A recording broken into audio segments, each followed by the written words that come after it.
Jennifer Aydin opens up to us after she goes after a Jersey Mike's employee. I just was quiet as a church mouse.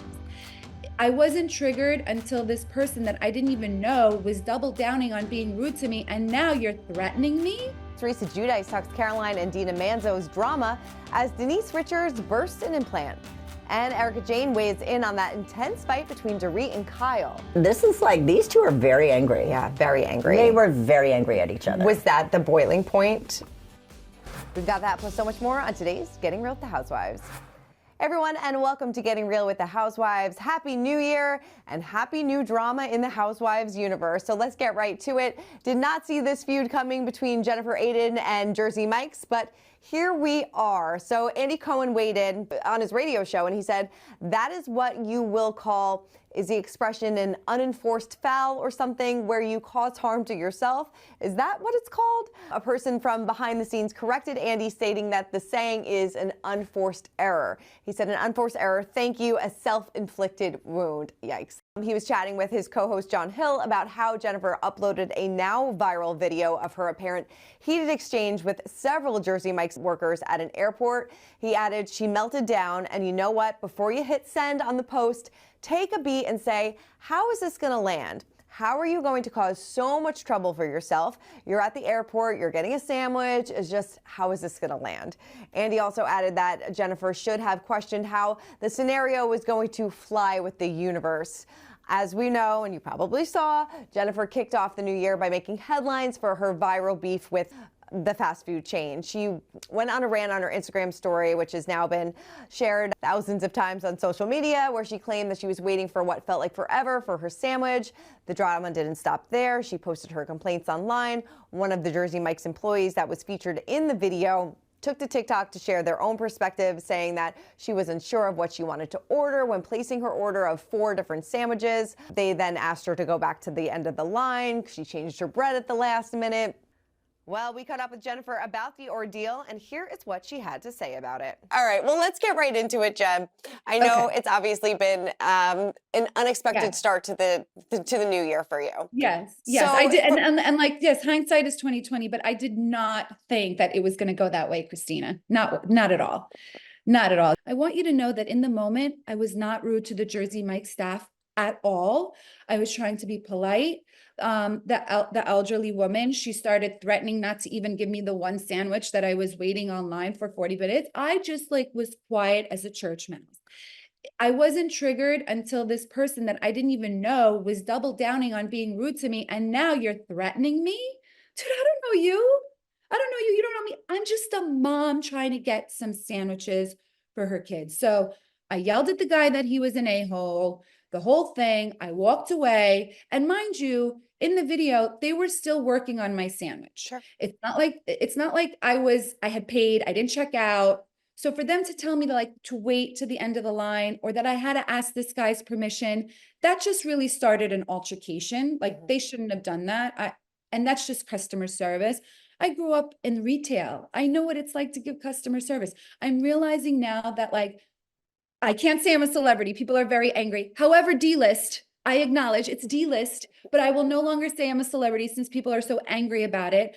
But obviously, this wouldn't have gone so viral as it did if I wasn't a public figure. Okay, so I'm just going to go on and say I'm a public figure. Mm-hmm.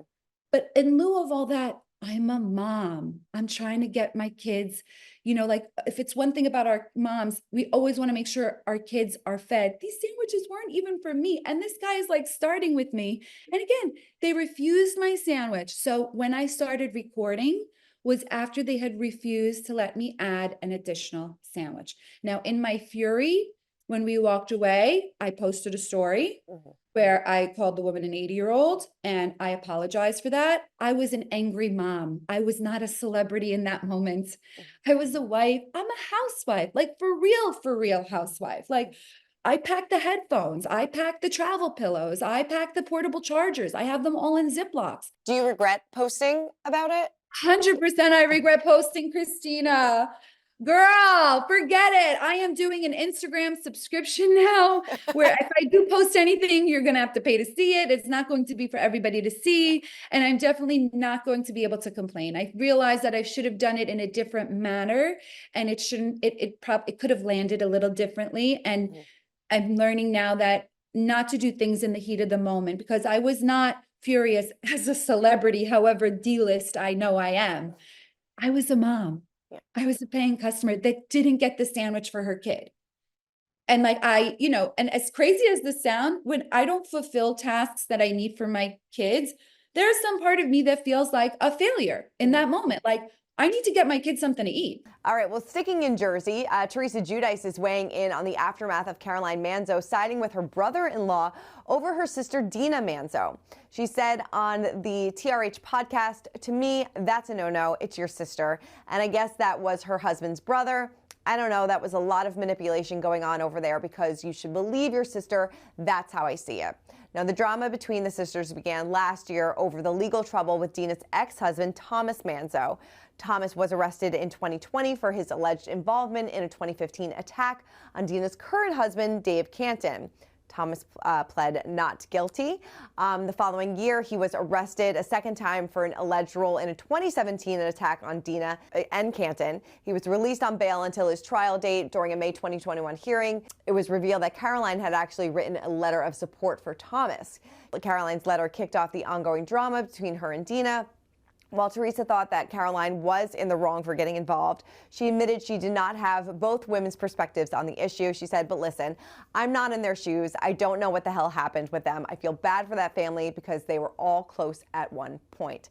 Interesting that she is saying that, Caroline should have sided with Dina when she has had such a troubling relationship with her own brother. But like we said, we don't know the circumstances, but it seems kind of strange that she would write a letter of support for a man that attacked her sister and her boyfriend. But like I said, we don't know the facts, and I'm not getting involved in that whole Jersey mess. All right, heading on over to the OC, and Gina kicked off 2025 by celebrating a major milestone. So excited for her. She wrote on Instagram, "January marks 3 years for me not drinking. People are always asking what I did to look so good. I don't talk about it much, but as they say, a picture is worth 1,000 words." Looking to share something for anyone who's sober curious, she showed off her sobriety body transformation by sharing several photos from before and after she stopped drinking. She said 2025 seems like a great time to affect positive change. She smiled for the camera in both her before and after photos. In addition to transforming her body during her sobriety journey, she also notably ditched her long blonde locks for a stylish bob. Have to say, Gina looks absolutely fantastic. She seems happy in her relationship, in her career. Kudos to her for putting in the work. All right, well, Denise Richards, I'm so excited for this. She competed on season 3 of Special Forces World's Toughest Test, and she revealed she ended up rupturing her breast implants during one of the grueling tasks.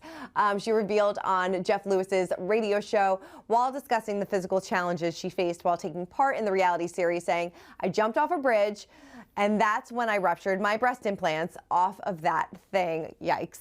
She blamed a harness she was wearing during the activity for causing the rupture and shared that she is still yet to fix the ruptures affecting both her breast implants. She says, "I still have to get them redone. I was supposed to a month ago, but couldn't because we were filming. So yeah, no, I still have to get them redone." She explained that she believes she would also have to bear the financial cost herself to repair the rupture. She says, "I have to pay. I think we pretty much signed our life away doing that show. It's dangerous. I wonder if there was a clause in there about rupturing breast implants. Something tells me probably not, but that's gotta hurt."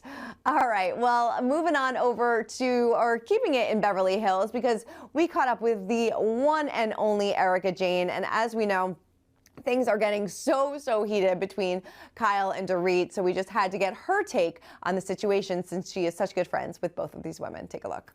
Did it put a strain on any of your relationships with either one of them since you were kind of caught in the middle? Maybe? I was in the middle. I don't know that I was necessarily caught, but there you'll see me get to a point where I'm like, I have to step out. You two need to resolve this. I can no longer be in this with you guys. And they did that, and again, who knows? But I did the best I could. That fight in the Viper room, though. Whew. That was something. You should have seen it. Yeah. Yeah, because live it was like, is there movement between these two girls? Yeah. Is there like a moving forward, a little bit of a lunging forward? It was, we don't see that. Like, I mean, we have seen glasses thrown and things like that. no, but nothing like that. Right. Which is why I was like, whoa, what's happening? You know, this is like, these two are very angry. Yeah, very angry. They were very angry at each other. Was that the boiling point, or does it get more worse? There may be one more, to be honest with you. But then tempers start to settle. Okay. And they have a very heartfelt conversation on the beach at Garcelle's beach house, which I think was, it was time. Yeah. Oh, Beverly Hills is just living up to the hype this season. So good. All right, well, let's end this week with our social spotlight and heading back to Jersey because Rachel Fuda celebrated her baby boy with this beautiful baby shower. It was attended by Melissa Gorga, Jen Fessler, Margaret Josephs, Danielle. It looked like she was well celebrated, so very excited for her. And it's nice to see some of these Jersey women still getting along. All right, well, that is it for this week's episode of Getting Real with Housewives. Keep commenting, keep subscribing, and I'll see you next week.